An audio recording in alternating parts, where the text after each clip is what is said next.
This is probably the kind of DIY you don't want to try on yourself at home, especially if your home is in Antarctica. In 1961, a 27-year-old Russian surgeon known as Leonid Rogozov was stationed at a newly constructed Russian base in Antarctica. The facility was cut off from the outside world by the polar winter by March of that year. In this facility was just 12 men. In April, Dr. Rogozov Leonid began to feel very ill. His symptoms were classic. He had acute appendicitis. He knew that if he was to survive, he had to undergo an operation, but he was in the frontier conditions of a newly founded Antarctic colony on the brink of the polar night. Transportation was impossible. Flying was out of the question because of the terrible snowstorms. And there was one further problem. He was the only physician on the base. There was no surgeon available at that night. The pain was also intolerable, and he knew he was getting worse. He recorded his thoughts in his journal. This was what he said. I did not sleep at all last night. It hurts like the devil. A snowstorm whipping through my soul, wailing like 100 jackals. Still no obvious symptoms that perforation is imminent, but an oppressive feeling of foreboding hangs over me. I thought it through, and the only possible way out is to operate on myself. Although it is almost impossible. I can't just fold my arms and give up. Rogozov worked for an hour and 45 minutes, cutting himself open and removing the appendix.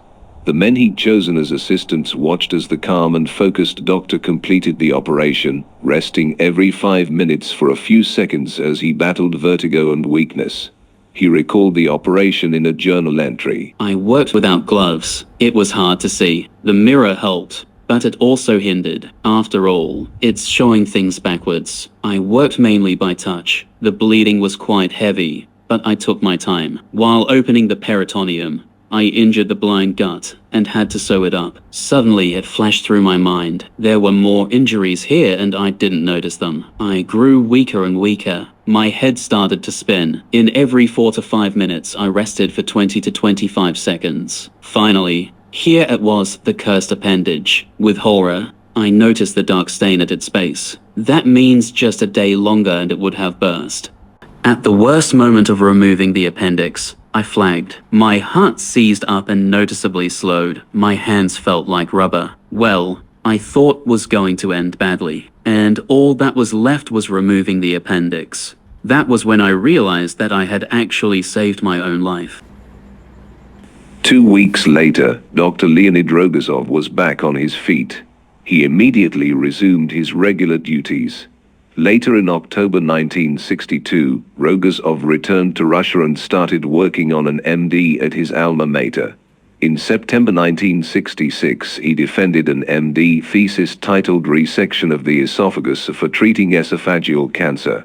He later embarked on a successful career as a doctor in various hospitals in St. Petersburg. From 1986 to 2000, he served as the head of the surgery department of St. Petersburg Research Institute for Tubercular Pulmonology. Rogozov died in 2000, aged 66, in St. Petersburg, Russia, from lung cancer. If you enjoyed this video, kindly like, subscribe, comment and share. Thank you.